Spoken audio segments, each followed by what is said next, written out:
apa yang disampaikan oleh Imam Said Hasan Al-Banna dalam salah satu kitabnya. Beliau mengatakan, nahnu qaumun amaliyun wa laisa biqaumin amaliyin.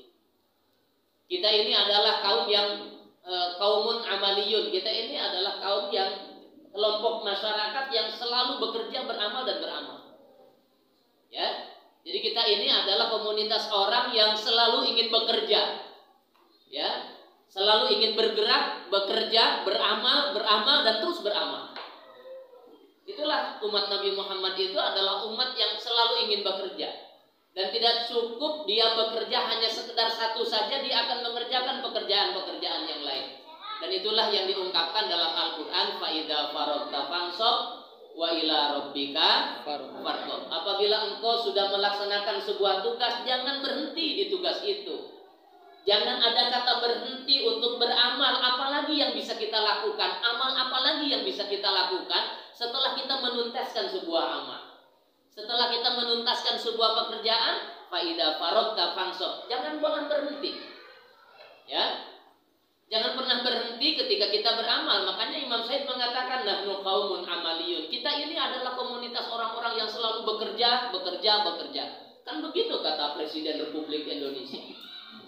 Ya kan? Jadi begitulah kita bagaimana harus terus beramal. Dia tidak akan puas dengan satu amal. Begitulah orang-orang yang beriman. Ya, dia tidak akan merasa capek dengan satu amal yang dia lakukan. Amal apa lagi yang harus kita kerjakan? Amal apa lagi yang harus kita kerjakan? Dan itulah yang diajarkan oleh Rasulullah SAW dan para sahabatnya kepada kita. Coba bayangkan bagaimana para sahabat Rasul ketika mereka berperang di jalan Allah, lalu kemudian bercucuran darah, bahkan sahabat-sahabat mereka yang meninggal dunia, sahabat-sahabat mereka yang terpenggal kepalanya, yang terpenggal badannya, terhunus badannya, begitu, bahkan masih bercucuran darah gitu dalam perjalanan menuju pulang ke kampung halamannya, begitu, ya, dalam sejarah diungkapkan.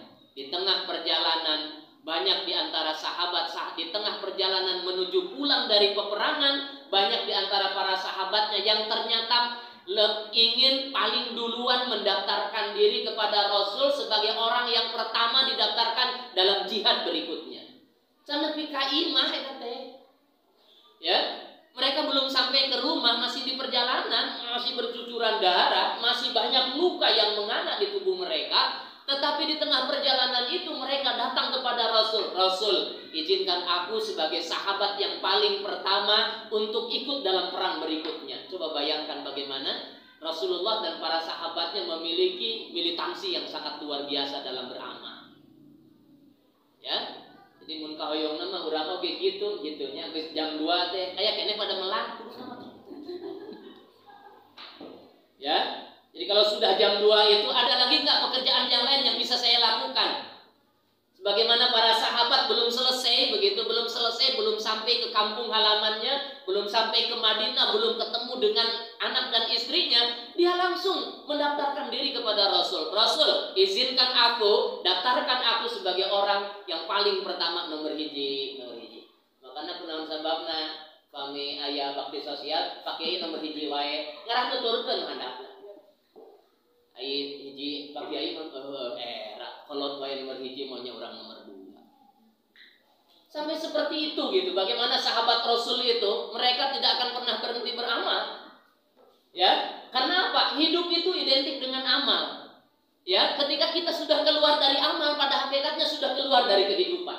Bagi orang yang beriman nih, ya. Jadi hidup itu identik dengan pekerjaan, hidup itu identik dengan amal, nafas kita itu identik dengan amal-amal kita, dengan pekerjaan-pekerjaan kita. Makanya tidak ada kata berhenti dari pekerjaan, ya, tidak ada kata pensiun dari amal. Apalagi ketika kita mengatakan alhamdulillah, bebas urang mah. Bukan kata itu yang harus diucapkan oleh orang yang beriman ketika selesai. Tapi orang yang beriman itu mengatakan, ada pekerjaan apa lagi? Ada jihad apa lagi yang harus saya kerjakan? Bukan, merdeka. Bukan begitu. Apalagi amal yang bisa kita kerjakan? Karena apa? Kata ulama mengatakan, hidup itu identik dengan amal. Orang yang mulai meninggalkan amal, maka sesungguhnya dia sedang menghindari kehidupan. Sudah mulai lari dari kehidupan. pada kehidupan yang tidak ada amal. Ya. Dan Imam Said mengatakan, wa nahnu qaumun amaliyun. Kami ini adalah komunitas orang-orang yang selalu bekerja. Nak selesai mengerjakan satu, apalagi yang bisa kita kerjakan. Tidak puas dengan hanya satu pekerjaan yang kita lakukan, apalagi yang bisa kita kerjakan. Walaisa biqaumin amaliyin, pakai alif. Kalau yang pertama pakai ain, yang kedua pakai alif. Dan kami ini bukan kaum yang amali. Itu amali itu apa? Terlalu banyak gagasan, terlalu banyak apa? Amal itu apa? Angan-angan. Angan-angan. Jelema nu loba angan-angan gagasanna sok halus. Tapi itu digawean. Nu kieu teh panglima usul. Iya kan? Jadi walaisa biqaumin amaliyin, kami ini bukan kaum yang hanya sekedar punya angan-angan, punya cita-cita, punya keinginan yang besar, tapi tidak ada dalam praktek kehidupannya.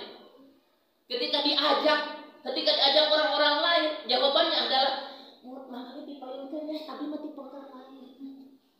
Mangga dipayun pada di dalam mak itu, tapi gagasannya, waduh, cerdasnya luar biasa.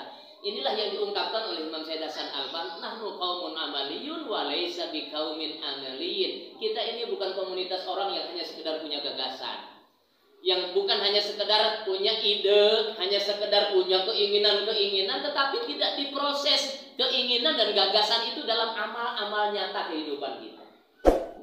Ya.